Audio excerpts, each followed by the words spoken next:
Bismillahirrahmanirrahim. Waltakum minkum ummatun yad'una ilal khairi wa ya'muruna bil ma'ruf wa yanhauna 'anil munkar. Assalamualaikum warahmatullahi wabarakatuh. Alhamdulillah wassalatu wassalamu ala rasulillah mabad. Allah berfirman, wajahidu bi amwalikum wa anfusikum. Berjuanglah kalian, berjihadlah kalian melalui hartamu dan dirimu. Hampir semua ayat-ayat berjuangan dan pengorbanan itu dimulai dengan bi amwalikum, harta kalian, harta kalian. Saya mengajak secara praktis dan kami sudah buktikan. Rp1.000 itu bisa luar biasa dahsyat. Bisa beli mobil, bisa buat kuburan, ya, bisa membangun masjid. Uang 1.000. Mari kita satukan uang 1.000 kita. Nanti kami jemput di rekening ini, insya Allah bisa kita buat. Di rekening ini, insya Allah kita buat sebuah kekuatan umat dengan Rp1.000. Rp1.000 dahsyat. Mana orang yang sholat sendiri? Di mana hukum lewat di depannya? Kita coba lihat hadis yang lain. Dan bisa disebutkan an Abi Sa'id Al-Khudri radhiyallahu an. Ini Abu Sa'id Al-Khudri. Abu Sa'id Al-Khudri qala sami'tu Rasulullah sallallahu alaihi wasallam yaqul. Kata Abu Sa'id, saya mendengar Nabi sallallahu alaihi wasallam itu bersabda, "Idza shalla ahadukum ila syai'in." Apabila salah seorang dari kalian itu salat dan menghadap kepada sesuatu, yakni ila syai'in. Syai'in inilah adalah itulah sutra. Ya, itulah sutra. Karena itu Pak, sutra itu kita pakai saja syai'in. Mana syai'in ini tidak ada model khusus, tidak ada bentuk khusus. Ini sepanjang ini dinding ini Pak di depan itu sutra namanya. Ini juga sutra. Celengan itu sutra. Ini sutra, ini sutra, tiang itu sutra. Jadi itu syai'in. Syai'in itu sesuatu yang menjadi jelas bahwa itu pembatas, namanya syai'in. Jadi harus nampak oleh orang itu bahwa ini pembatas. Bukan cuma HP Pak ya, karena ada orang biasa juga simpan HP depannya. Orang tidak tahu bahwa itu pembatas atau bukan, siapa tahu disimpan biasa gitu. Ya. Jadi syai'in di sini orang lain baca bahwa ini pembatas. Nanti dijelaskan pada hadis lain, Imam Al-Bukhari itu membuat satu bab dalam kitabnya itu. Bab tentang sutra itu betul-betul dibahas 7 contoh sutra yang pernah Nabi pakai, dan itu bukan membatasi.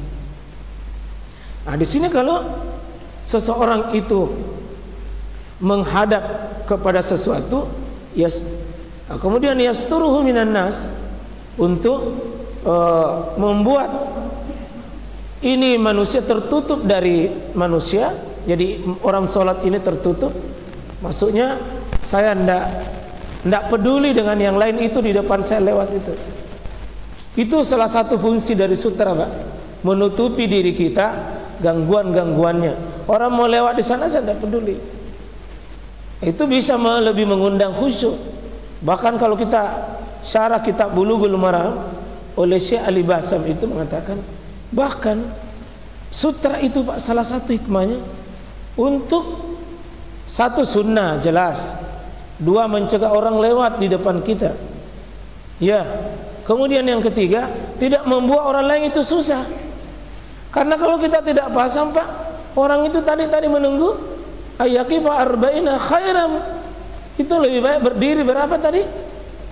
Ya, arba'ina sana. Arba'ina sana. 40 tahun. Jadi kalau kita tidak pakai sutra itu Pak, sebenarnya membuat orang lain itu susah.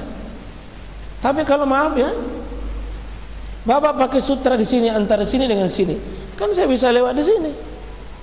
Tapi kalau Bapak tidak pakai sutra, di mana saya harus lewat? Di batas mana? Itu bikin susah orang. Jadi sebaiknya kita pakai adakan sutra. Jadi salah satunya menutup. Bahkan Syekh Ali Basa mengatakan termasuk makhluk yang kita tidak lihat, Pak. Makhluk yang kita tidak lihat itu juga karena ada sutra dia tidak lewat. Dan itu hikmah. Meskipun di rumah tidak ada orang lewat, tetap pasang sutra. Di rumah kan tidak ada orang lewat, tapi Nabi pakai sutra berupa sarir, tempat tidur. Nabi pakai tempat tidur untuk bisa bikin sutra. Berarti di rumah Nabi tetap memasang sutra. Kalau kita pikirkan, kan dikhawatirkan lewat orang, itu pikiran kita. Dan ini Pak ya, kalau kita sudah pasang sutra, lalu fa'arada ahadun ayyajtaza baina yadayhi, kalau ada kita sudah pasang sutra, lalu orang itu juga tetap mau lewat, antara kita dengan sutrata itu, antara kita dengan sutrata orang mau lewat, apa perintah pertama? Fal yadfa, tahan, cegah orang itu, jangan lewat di depan Anda. Fa in aba, sudah ditahan tapi masih mau juga, apa kata Nabi di sini? Bahasanya Pak, fal yuqatil, apa itu? Disuruh perangi. Apa itu disuruh perangi, Pak? Apa itu kalau diperangi? Apa itu kalau diperangi? Suruh Nabi itu bisa dibunuh, bisa dikasih pedang, bisa dikasih senjata. Tapi kan bukan itu maunya sholat. Maksudnya keras itu. Kan kalau biasa lembut-lembuki begini, kasih kerasi lagi, itu makna yukatil. Tegasi. Kalau kita di sini mungkin bahasa tempeleng. Jaguru, saya pernah begini Pak, saya sholat begini, masa begini, pergi karena teman jabat tangan. Coba lihat bahasanya Nabi, fal yukatil. Katil itu Pak, bunuh, perangi. Saking kerasnya bahasa ini. Tapi tentunya ini bukan kita terjemahkan yukatil, bunuh, karena masa orang sholat membunuh. Tapi itu tegasi. Sudah dilarang, ada sutra. Tapi kalau Bapak tidak punya sutra, baru orang lewat, itu salah kita, bukan salahnya orang lewat. Apalagi sholat di depan pintu, apalagi sholat di jalanan, sholatnya orang lalu lalang. Itulah sebabnya Pak, di Mekah dilarang orang pakai sutra begini. Jangan tahan. Kalau Bapak kasih begini orang di Mekah, apa dia bilang? Haram. Kenapa? Banyak sekali kebutuhannya orang untuk lewat, mendesak untuk lewat. Sama kalau kita kiaskan, di depan pintu itu Bapak tidak boleh sutra, dan lewat saja Pak, karena dia yang salah tempat. Dan tidak boleh pasang sutra di situ. Tidak boleh pasang sutra di situ. Kenapa? Ya memang tempat jalanan. Tempat jalanan. Kita salah. Lalu Nabi memberikan alasan, kalau sudah tadi pasang sutra, ditahan. Tahan, kalau juga masih lewat, maka perangi. Kata Nabi SAW, fa innama. Coba lihat apa bahasa ini.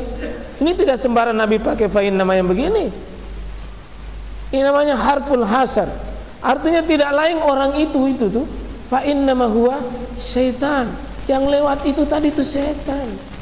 Paling tidak manusia berwatak. Kenapa disebut setan?